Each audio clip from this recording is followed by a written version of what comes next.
Merci Madame Brutus. La parole est à Monsieur Léonard Dely pour 5 minutes. Merci Madame la Présidente, mes chers collègues. Vous nous proposez d'approuver aujourd'hui votre dispositif d'accompagnement à l'ingénierie en faveur des territoires ruraux de notre région. Bien noble cause, me diriez-vous, un bien bel objectif qui peut sembler louable présenté ainsi. Mais Madame la Présidente, nous ne sommes pas dupes.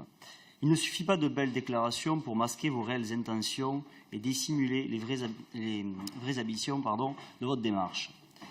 Comme on dit, Madame la Présidente, il n'existe pas d'amour, il n'y a que des preuves d'amour. Je tiens donc à rappeler que la défense de la ruralité est depuis toujours au cœur du projet politique du Front National. Or, pour vous, elle n'est qu'un enjeu électoral, une vulgaire part de marché qu'il convient d'arracher les mains du Front National.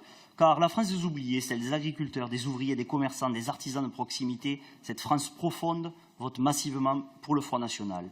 Car il est le seul à ne pas l'avoir abandonné, comme le Parti socialiste au profit des migrants, comme l'UMP au profit des banlieues, ou comme les marcheurs pour qui seuls les bobos qui réussissent des centres-villes comptent.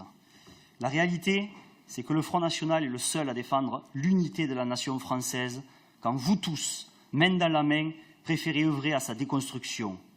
Le dispositif que nous vous proposez vise en fait cet objectif, défaire tout ce qui a pourtant fait ses preuves par le passé. Ainsi, il en est terminé du triptyque commune, département, nation, place à celui des intercommunalités, des méga-régions et de l'Union européenne. Place aussi à la complexification du millefeuille territorial, à l'alourdissement administratif, à la dilution des liens de proximité, à l'effacement de nos identités territoriales, mais aussi, et c'est ce que nous reprochons au modèle que vous nous défendez, la multiplication des gabegies financières. Décidément, l'explosion des dépenses gérées par la fusion de Midi-Pyrénées et de Languedoc-Roussillon n'aura pas suffi à vous ouvrir les yeux.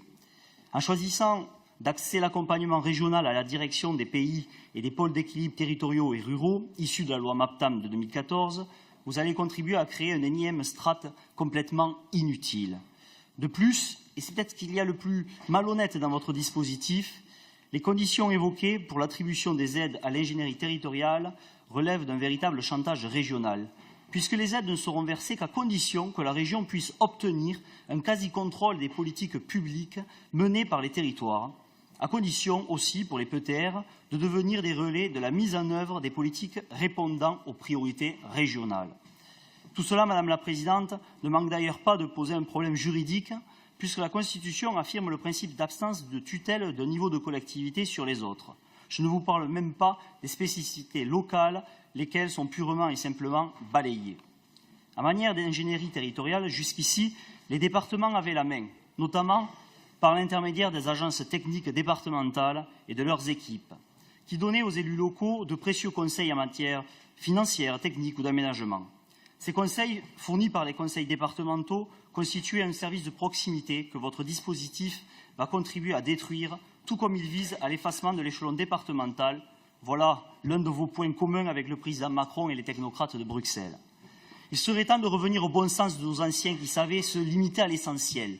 La commune pour le quotidien et la proximité, le département pour le moyen terme et l'État pour les grands projets structurants. Vous l'aurez compris, nous pensons que ce sont les départements qui doivent prendre en charge le soutien à la ruralité, et ce avec l'appui de l'État. L'Union européenne, les régions et le PTR n'ont pas vocation à s'occuper de cela.